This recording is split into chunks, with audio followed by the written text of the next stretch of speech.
Welcome to this week's book review with Neville Gibson. The book is Killer in the Kremlin by British television journalist John Sweeney.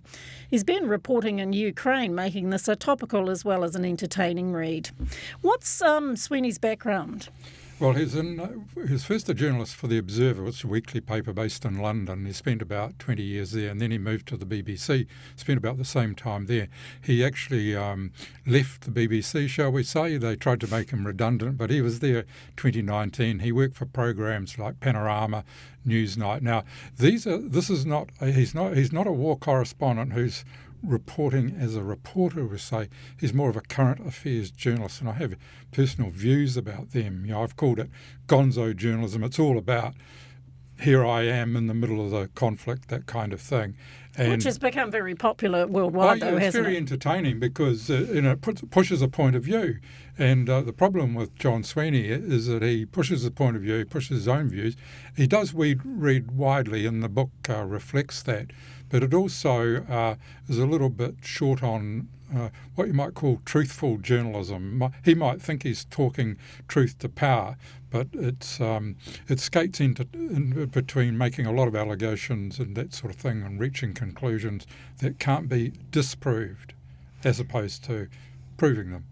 And he's also had a particular bent on dictators?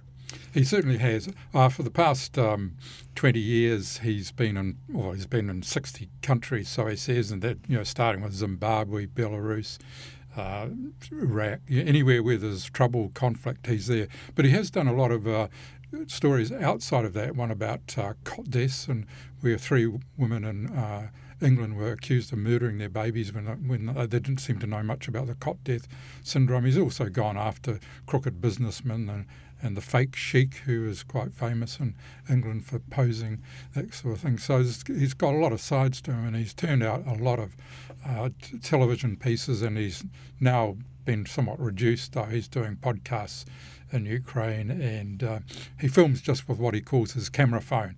In other words, he sticks it in front of him and he says, here I am with rockets all around me, that kind of thing. So he had to go at North Korea, didn't he?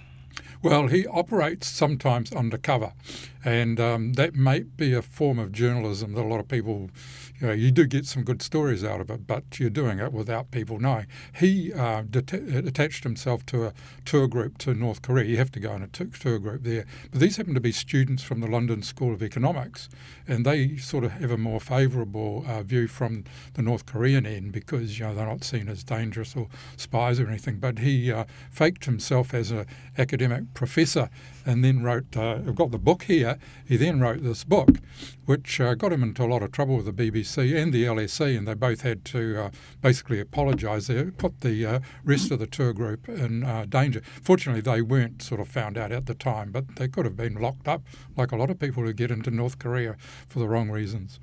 Turning to Killer in the Kremlin, when did he start pursuing Putin?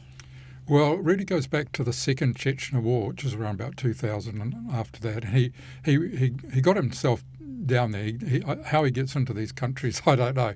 But he got in there and he was how he gets out. He was absolutely appalled by the tactics being used in Chechen. Now, these same tactics have been used in Syria and also in Ukraine. They involve the bomb that is called a vacuum bomb, the one that sort of sucks life out of everyone. They get people, refugees, give them a white flag, and then they'll shoot them, that kind of thing. Torture is also on there. So he's pretty much been targeting Putin, and he's got a long list. Now, a lot of that, of course, has been written about in other books, and but his famous one was that he doorstepped Putin in Sochi just before the Winter Olympics. That is really something, because he was he found his way there without a pass or anything. The locals. So was it luck or just chutzpah? Well, there's a certain amount of planning goes into this because he had a camera guy there as well. But the thing was, he was outside of the bubble that usually follows Putin around, certainly when he's got reporters there. And he got inside this by posing as a local inside a reception where Putin happened to be, then just went up to him and confronted him. There's pictures and television of it. It's amazing. How does he sum up Putin's character and his use of power? Oh, well, it ranges from psychopath through to just about everything you can name. He does quote some sources. In one case, he went to a professor of psychiatry in California, and he basically says this is a psychopath, not quite as bad as Hitler, but doesn't know right from wrong, and is completely wound up in his own sort of self. And it's fascinating, but whether it's true or not, it's another matter, because there are other people who do much more rational, calculating histories of Putin and his character.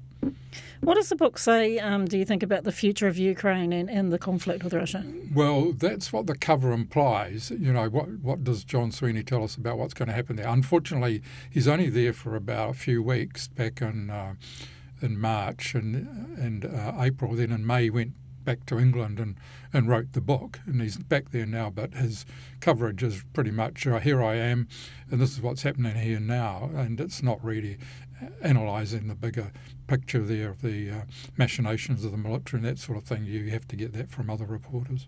All right. Well, thanks very much, Neville Gibson. Thank you.